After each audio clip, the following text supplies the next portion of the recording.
حبايب قلب المو، صباح الفل عليكم في ثالث حلقات الكرة مع المو. حلقتنا النهارده يا سيدي بعنوان إقامة الحد على جمهور نادي الزمالك، وده يا سيدي اللي بيطالب بيه الإعلام المصري كله من ساعة انتهاء مباراة النادي الزمالك ونادي سيراميكا كليوباترا. المباراة اللي كلنا شفنا فيها إن جمهور نادي الزمالك هاجم اللاعب رقم 25 وشتمه، وإحنا أول ناس كجمهور نادي الزمالك وكسوشيال ميديا نادي الزمالك هاجمنا الجمهور اللي غلط وقلنا لهم أنتوا غلطتوا. ده باختصار لان احنا جمهور نادي الزمالك مش مستني حد يعلمنا الاحترام والفضيله والشرف. احنا كجمهور لما نشوف حد فينا بيغلط هنقول له انت غلط. انما حته بقى العجل وقع هاتوا السكينه ابتدت بدري قوي قوي قوي في الدوري المصري هذا الموسم، وكله يا سيدي استلمنا من اولها وان ده عيب وده ما يصحش ولازم رابطه الانديه تتخذ اجراء صارم قصاد نادي الزمالك. وانا بتكلم على الاعلام كله، ما عنديش استثناء، لان كل القنوات وكل البرامج الرياضيه ملهاش سيره من يوم انتهاء المباراه الا سب جمهور نادي الزمالك للاعب رقم 25. هو نفس الاعلان اللي يوم البالونه البيضه بتاعت امام عاشور لما نفخها وفرقعها تحت جزمته كله قاعد يقول لك يا جماعه مش كل حاجه تاخدوها على نفسكم، هو اي بالونه بيضه يعني تبقى النادي الزمالك؟ هو نفس الاعلام اللي بقاله سنين بيقول لشيكابالا اللاعب لاعب والجمهور جمهور، وكان بيدعو شيكابالا اسمع شتمتك واسكت عشان انت لاعب وهم جمهور. بس سبحان الله دايما بتيجي من عند ربنا عشان يعرفوهم قد ايه هم مدلسين، ومسطره الفضيله والشرف عندهم بتتلوح لما الموضوع يبقى متعلق بجمهور نادي معين. بعد مباراة النادي الزمالك يا سيدي مباشرة الإعلام نزل تقطيع فينا زي ما قلت لك، فيقوم يا سيدي بقدرة قادر تاني يوم من مباراة الزمالك وبالأخص في مباراة النادي الأهلي ونادي مودرن فيوتشر ينزل جمهور النادي سلخ على اللاعب حسام حسن لمجرد بس إنه جاب فيهم جون. حسام حسن اللي طلع من مباراة النادي الأهلي ومودرن سبورت وهو بيعيط من كتر الشتيمة اللي اتشتمها من غير ما يعمل أي حاجة، كل الذنب اللي الراجل أذنبه إنه جاب جون في النادي الأهلي، وهذا في عرف جمهور نادي الأهلي يعد حرام شرعا. فيا سيدي استلموا الراجل شتايم وعلى مرأى ومسمع وكلنا سمعناهم وهم بيقولوا له العبيط اهو، ده بخلاف الشتايم طبعا اللي بيتكتم عليها الصوت عشان ما نسمعهاش. ومن ساعتها يا سيدي برامج الكرة الرياضية في مصر ما بنسمعش فيها غير صوت صرصور الحقل. ايه يا عم الشريف، ايه يا عم العفيف، ما سمعناش صوتك يعني؟ وكلامي ليكوا كلكوا، مفيش ولا برنامج ولا اعلامي جاب سيرة شتيمة جمهور النادي الاهلي لحسام حسن، ولا هي الشتيمة حكر برضه لجمهور نادي معين؟ نفس القصة ونفس الرواية ونفس المسرحية بتاعت كل موسم بتتعاد.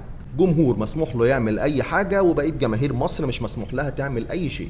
الجمهور ده يشتم يبقى الجمهور جمهور واللاعب لاعب واللاعب المفروض ما يردش على الجمهور، انما الجمهور التاني يشتم يبقى الجمهور ده قليل الادب ولازم اتحاد الكرة يفشخه ولازم رابطة الأندية تدوس عليه بالدبابات. ده أمر طبيعي. هم نفس الوشوش ونفس الإعلاميين، واركن لي بقى كل الإعلاميين على جنب وتعالى بقى للكبير بتاعهم، وهو يا سيدي الكابتن احمد شوبير. الكابتن احمد شوبير اللي زي ما قلنا قبل كده بيعمل برنامج على قناة الاهلي ومسمي البرنامج بتاعه برنامج حارس الاهلي، ولكن محتوى البرنامج كله هو عبارة عن نادي الزمالك.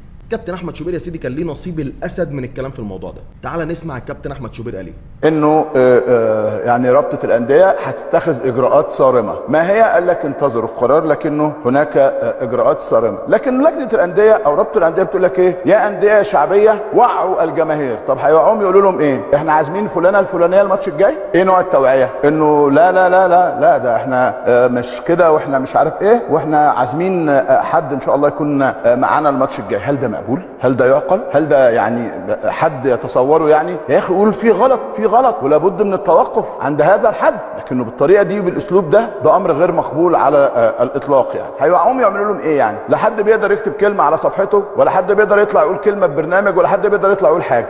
هو ايه نوع التوعيه بقى؟ نعزم فنانين يحضروا المباريات؟ على دماغنا على عيننا وعلى راسنا الفنانين، ولا نعزم مين؟ ولا نعزم فلان ولا فلانه ولا ايه؟ هل ده التوعيه اللي احنا بنعملها؟ ده اللي حضرتك مستني انه يوعي؟ اعتقد امر غير مقبول على الاطلاق. ده يا سيدي كان راي الكابتن احمد شوبير.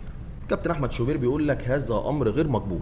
يا راجل ده في كمالة الفيديوهات تانية، حتى غرامة ال100,000 جنيه لو تمت يعني على نادي الزمالك وايقاف مباراة مباراتين، هو الراجل الكلام ده مش عاجبه. الكابتن احمد شوبير عايز رابطة الاندية تعمل مع جمهور الزمالك زي ما اليهود عملوا مع الاسرى المصريين زمان. يعني من الاخر كده هو عايز رابطة الاندية تجيب جمهور نادي الزمالك ترصصه كده وتدوس عليه بالدبابات عشان الكابتن احمد يبقى متمزج.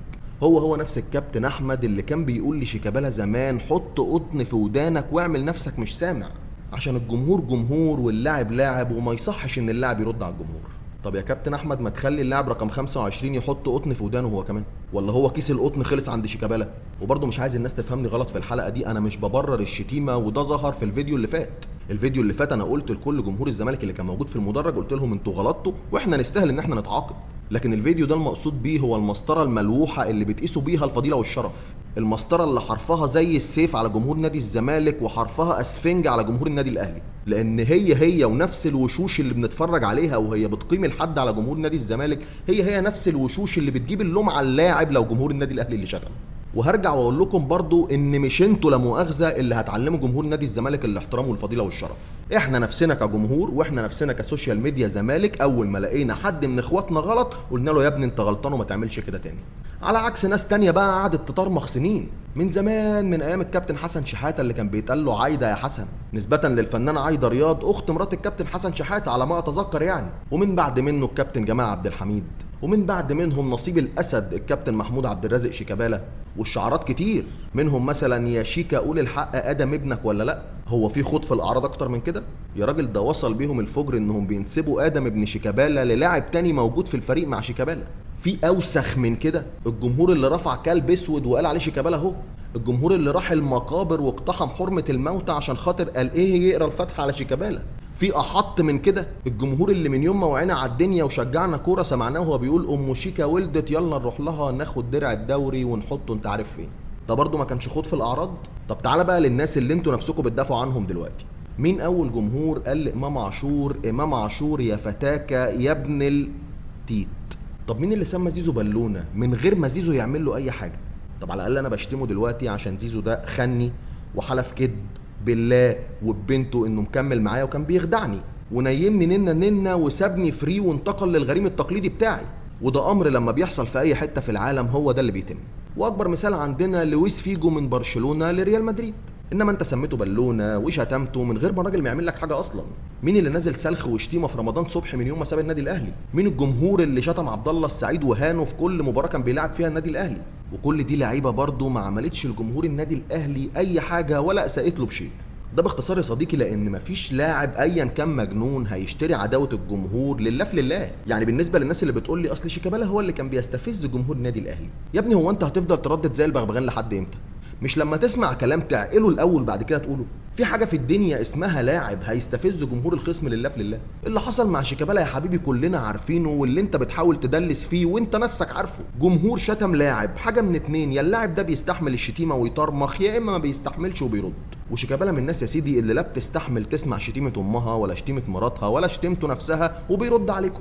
انا واحد من الناس اقسم بالله لو لعيب كوره واسمع واحد من الجمهور بيشتمني بامي ده انا اعلن اعتزالي في وقتها واطلع اجيبه جرجره من المدرجات واحط دماغه تحت جزمتي. هي في شخصيات كده يا عم، شخصيات هرمون الرجوله عندها عالي وما بتستحملش تسمع شتيمتها ولا شتيمه امها، بدليل ان شيكابالا ليه مواقف كتير معاكم حاول يبدا معاكم صفحه جديده وانتم مفيش فايده، وابرزها احداث بورسعيد. اسال كده صندوق التبرعات بتاع احداث بورسعيد مين اول واحد حط فيه ملايين هيقول لك شيكابالا. مين في اكتر من لقاء قال ان جمهور النادي الاهلي اخواتي وانا ما عنديش معاهم مشاكل وحاول يفتح معاكم صفحه جديده وانتوا اللي مفيش فايده؟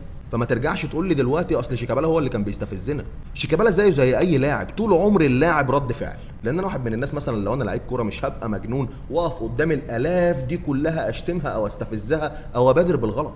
في الاول وفي الاخر انا لعيب كوره، انما دي جماهير بالالاف. معلش يعني انت لو ما قعدتش في مدرج، انا قعدت فيه مره او اتنين تقريبا. وبالمناسبه انا واحد من الناس ما بحبش المدرجات ولا بحب اروح استادات، لان الاستاد يا صديقي للاسف في بعض الاوقات بيتحول الى مجموعه من البغبغانات. يعني اي واحد هيقوم يهتف اي هتاف هتلاقي الباقي ورا منه. الهتاف ده بقى شتيمه، الهتاف ده بقى خوض في العرض، الهتاف ده فيه، الهتاف ده عليه، هو كله بيردد من غير ما يفهم. انما اللاعب عمره ما هيتسحب من لسانه ويبدا هجوم على الجمهور. اتمنى دي تفهمها. انا بقول لك شغل عقلك، انا ما بجيبلكش مواقف ولا بقول لك مين اللي بدا ولا بقول لك في ادي البيضه وادي اللي سلقها. انا عايزك بس تشغل مخك وتفكر في الكلمه اللي بتتقالك.